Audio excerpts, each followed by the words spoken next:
talking preventive maintenance, which would actually circle around the engine. There are lots of preventive maintenance you can actually take to keep your engine running well all the time, okay? So you don't have issues. And one of the many preventive maintenance will be keeping to your service interval, all right? You have to religiously keep to your service interval. That's one way you can actually prevent your engine from breaking down. That's why sometimes when we hear of engines that just break down just like that, it's always very surprising, because if the owner especially has a very good maintenance culture with the engine, like it's been keeping to service interval, your engine is not expected to break down so suddenly. So that's one thing. Apart from regular service, there is also regular checks, because regular service is different from regular check. When we say regular service, this means that your engine oil and oil filter gets to go out when it's due. Like you take the engine oil out, you take the engine oil filter out, and then you put the recommended ones back. That is service.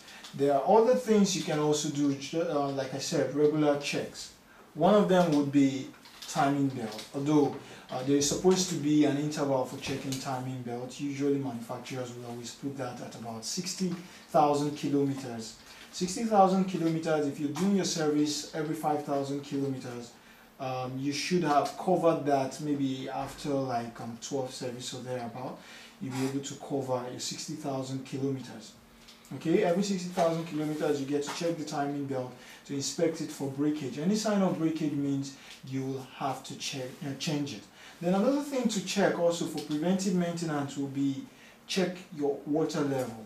Now there is a lot of mistakes that people make when it comes to checking water level. They always try to open the radiator to check. If your cooling system is okay and your car is not showing any sign of overheating, there is no need for you to open the radiator to check water level. You can always do that via the reservoir. The coolant reservoir would always give you the level of coolant you have in the system. That's an idea of the level of coolant you have in the system. And when you look at it, you'll see that usually the manufacturer leaves a maximum and a minimum mark. Alright, the maximum mark means that's where you should have it. You should never fill it beyond the maximum mark, so as you keep space for expansion when the water gets hot or the coolant gets very hot, for it to expand. So checking your coolant level regularly keeps you away from the thought of overheating and all that. That's one. Then two, your oil level as well. In case maybe you have maybe a minor oil leak or a partial oil leak that suddenly comes up, if you keep checking your oil level, that would also help. And checking your oil level, you can do this during the weekend. All it takes to check your oil level is just pull out the dipstick and check if it's at the right level. To do this, you need to make sure the vehicle is parked on a level surface, and then as well as you need to make sure the vehicle is parked on a level surface, and as well as allow the engine to cool down. Usually the best time to do this is early in the morning before you just start the engine. You can check the oil level. So checking the oil level also keeps you away from thinking, okay, the engine could just suddenly knock and all that. Then fourthly now, if you hear sounds from the engine, actually indicates that there is a problem with the engine.